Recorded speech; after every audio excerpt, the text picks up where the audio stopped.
Il y a 3 éléments très importants qui influencent ta vision du monde. Certainement que tu les connais. Pourquoi je vais te les rappeler afin que tu puisses mémoriser une bonne fois pour toutes. La première chose est l'environnement dans lequel tu nais. Tu vois, l'environnement dans lequel tu nais a une influence sur la vision que tu as du monde. Lorsque tu nais dans un environnement hostile et que tu grandis dans cet environnement-là, il sera difficile pour toi d'être une personne douce. Mais lorsque tu nais dans un environnement doux et que tu grandis dans cet environnement-là, il te sera difficile également d'aimer la bagarre, d'aimer la violence. Le second élément est la famille. La famille dans laquelle tu nais influence ta vision du monde. Si tu nais dans une famille où le père ou la mère ou les parents même sont irresponsables, il y a de fortes chances que toi également tu sois une personne irresponsable. Si tu nais dans une famille de riches, il y a de fortes chances que tu croiras que tout le monde a la capacité de devenir riche. Mais si tu nais dans une famille de pauvres, il y a de fortes chances que tu crois que la pauvreté est quelque chose de normal. Tu penseras qu'il est normal pour toi de vivre cette vie de pauvreté. Le troisième et dernier élément, c'est tes fréquentations. Fréquentation influence ta vision également du monde. Si tu passes la majeure partie de ton temps à fréquenter des personnes qui ont une vision négative du monde, tu vas sans dire que toi également tu auras une vision négative du monde.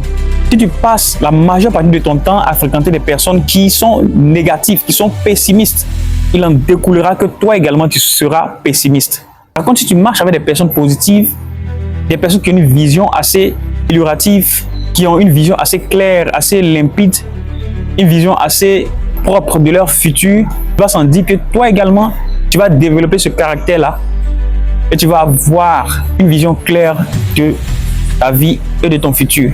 Les 3 éléments associés définissent ta personnalité.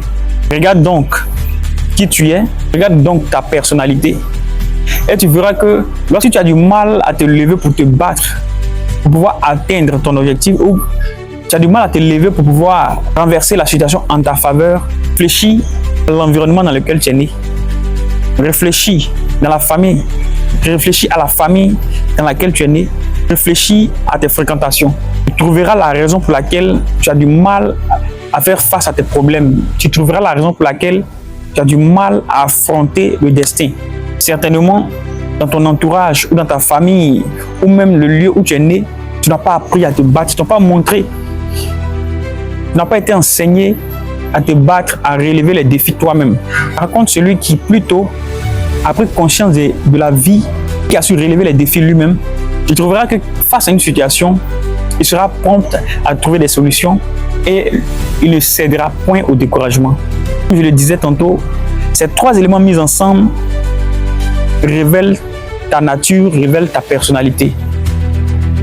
Tu es né pour accomplir une mission, tu es né pour briller, tu es né pour faire de grandes choses.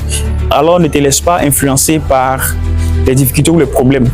Comme le disait quelqu'un, les problèmes et les difficultés sont les meilleurs amis de l'homme. Peu importe, sache que tant que tu vis, les problèmes seront toujours avec toi. Le plus important, c'est comment tu les règles, comment tu les résous. À la prochaine.